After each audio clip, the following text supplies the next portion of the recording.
Just curious, how many high schoolers in this room? By show of hand. Man, can we hear a big round of applause for her? It's a weeknight. It's pretty awesome. All right. I'm here to share a simple yet not always an obvious idea that we have known through generations. It's what I call how to be unapologetically authentic. Well, my name is Roni Mazumdar, and I'm an entrepreneur who creates memorable experiences, is what I say. I studied engineering, worked in Fortune 500 companies for a decade, studied theater and film, and then went on to open 3 restaurants in New York City, named Rahi, Adda Indian Canteen, and the Masalawala. There's a 4th one opening later this year. I'll keep you guys posted. And currently, I'm exploring the future of dining by integrating AR and VR to create a more immersive dining experience. Having fun, doing what I can. This all might sound a little bit fancy, etc., but the truth is I got here over a period of time in my life when I started to slowly believe that I needed to listen to my own voice. I think there's more of a relevance of this topic in the lives of Asians living in America today. I've realized that it has more to do with our sense of being a minority and sometimes an inferiority complex that we suffer from, partly maybe due to our colonial past. Well, I want to share with you 3 stories as to why I don't believe we should follow the pack, as to why I believe we should follow our own voice, and we must be ourselves.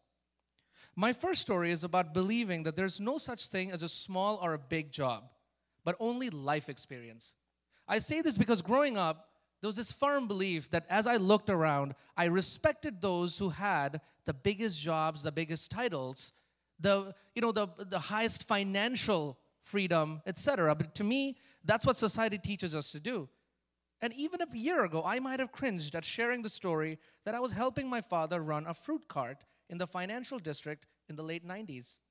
Looking back, I wonder why I felt so awkward sharing the greatest entrepreneurial journey of my entire life, which was running a fruit cart. Most of my life, I saw being a fruit seller as a symbol of weakness and poverty, rather than a testament of strength, resilience, and perhaps the greatest MBA the universe could ever presented me with.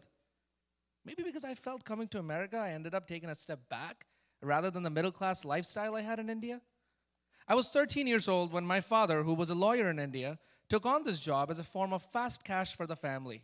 We were new in the country, and the family needed some immediate financial foundation.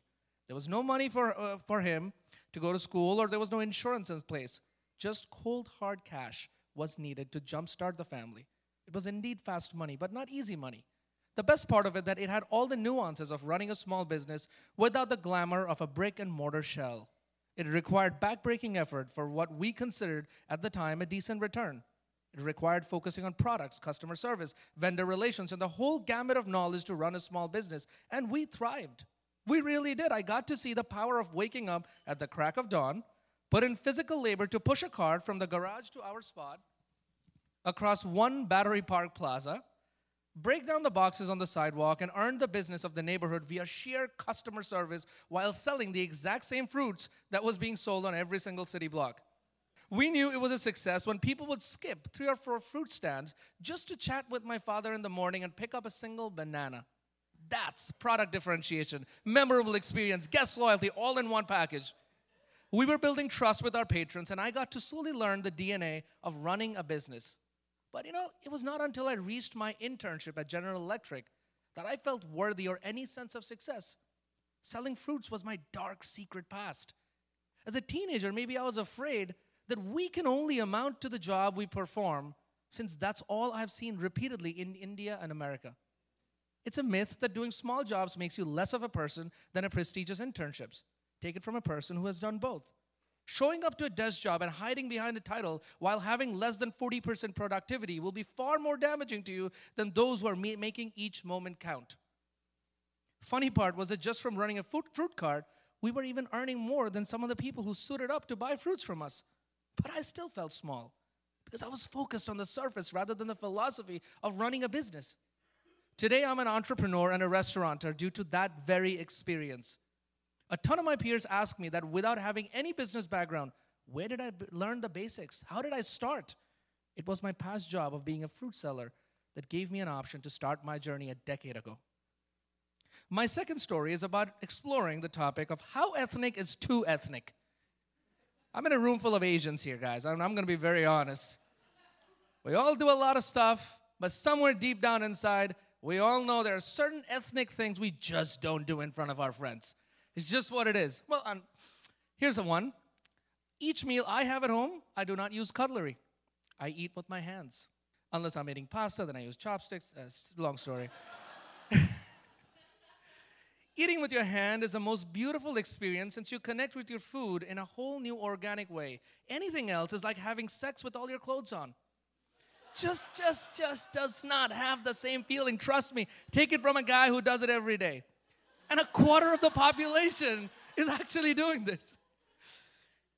This is a small enough thing that I'm proud to share with my friends and even force them to eat with their hands when they come to my home.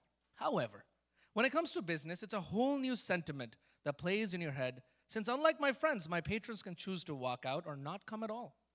The mindset played a huge role when I opened my first restaurant, the Masalawala, in 2011. I distinctly remember telling the chef to tone down the spices. We created options called mild, medium, hot, and Indian hot. Absolutely true. On the POS system, there's an option called Indian hot. And it wasn't until I opened my third restaurant, Adda Indian Canteen in Long Island City, I fully realized the power of being unapologetically authentic.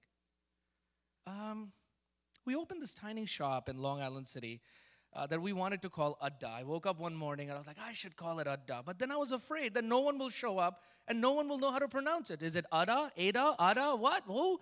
Like, it's just this confusing mess. And then I decided to add this portion called Indian Canteen. Again, confusion and fear striking. Canteen is what most Indians refer to a cafe. But calling something canteen in America might give it a totally different sense. Our PR guy was telling me, calling it canteen, you're going to give it a feel like the army dines there. It's like, really? Wow. Okay, maybe I shouldn't. But you know, I listened to my instincts. I spent about 2 weeks thinking about this. And I said, you know, let's take a chance. If not now, then when? And if not me, then who? The purpose was to share a sense of our culture in the most honest fashion. So why am I today, on my third venture, holding back and afraid to really share what I actually believe represents my culture? And then came the big one. The chef proposed a menu that was way too ethnic for my choice. I'm not joking. I mean, if there is such a thing as too ethnic, I mean, goat brains and chicken liver? How many people have eaten goat brains in your life? All right. 2 people. That's when you start to get real ethnic, trust me.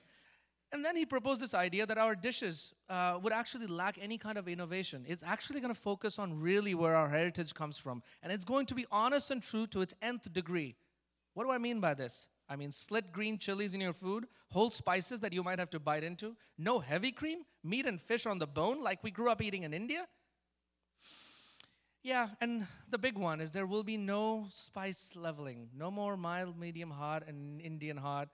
We're going to make each dish as the most honest portrayal of what they are meant to be. We will no longer apologize for cooking our dishes the way they are meant to be. This means that some of our dishes will be ugly, by standard opinion, will be oily, also by standard opinion, and will be super spicy. But they will represent our food with integrity. Keep in mind, we also run another modern Indian restaurant in the West Village called Rahi. This was going very well. So I'm like, why are we screwing this up? We already have something going. Now the third venture, you want to come in and have this drastically insane idea, but I honestly gave it a thought. We had a disagreement at the time. I came back the next morning and I asked myself, I said, if he's the artist and he truly feels that there's a calling, look at this, shattering glasses and myths all together. To my greatest surprise, Adda Indian Canteen earned 2 stars from the New York Times and ranked was one of the top 10 Indian restaurants, not Indian restaurants, was one of the top 10 restaurants of 2018 by every major publications. And the funniest part, dishes like goat brains and chicken liver was the biggest highlight.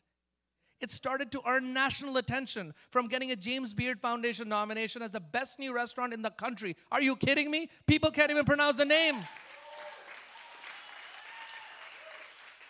The simplest interpretation of our cuisine has brought about the highest accolades we could have ever dreamed of, has become the biggest success story of my career.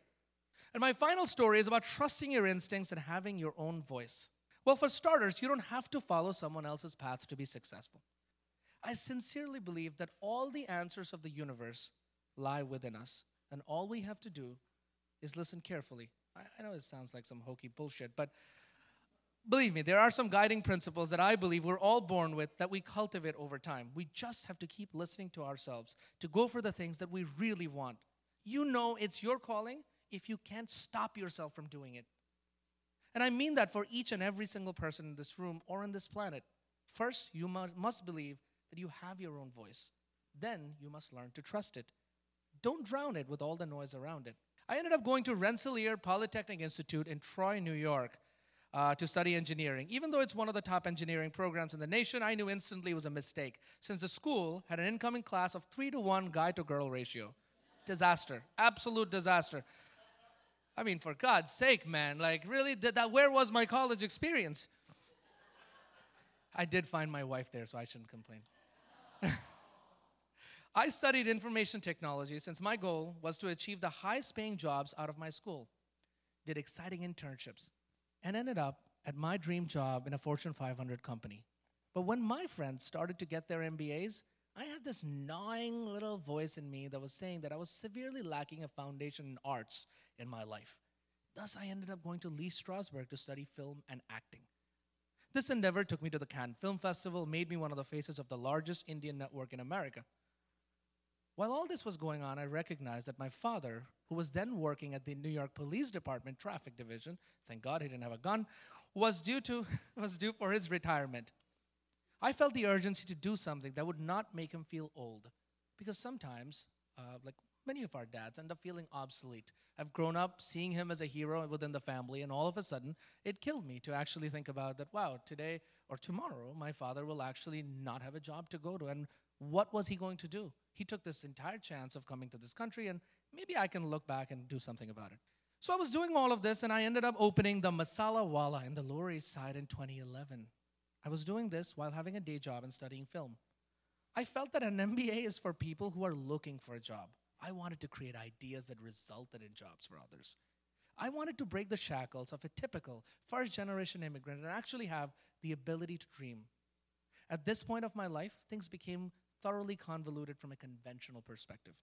Most people around me, including my parents, were confused as to why I would do things that were so distinctly different from one another without a clear career path in my head. I was just following the voice that was inside me rather than the voices around me. I had faith that each of these will connect one day, but I was not obsessed on having them connect at that very moment with a clear and tangible return in sight. Today, it is no coincidence that I'm working on a virtual reality dining experience. Having a decade of tech under my belt, having worked and produced films that taught me storytelling, and finally the last decade of being a restaurateur, I was quickly able to jump on creating an AR/VR program when majority of my hospitality peers didn't get enough exposure to these distinctly different disciplines that are necessary to get into this unknown territory. I do not know exactly where it will lead to, but I know wherever it is, it would be my unique story to tell and not a borrowed one from anyone else. Drop conventional wisdom and follow your instincts fearlessly. If done with utmost passion, it will lead to a magical place that not even you can imagine today. And I will close by saying that there's no such thing as a big or a small experience. There's only life experience. Listen to your voice and trust your instincts. Be yourself fearlessly in all aspects of your life. Myths are created because a small portion of society follows a path.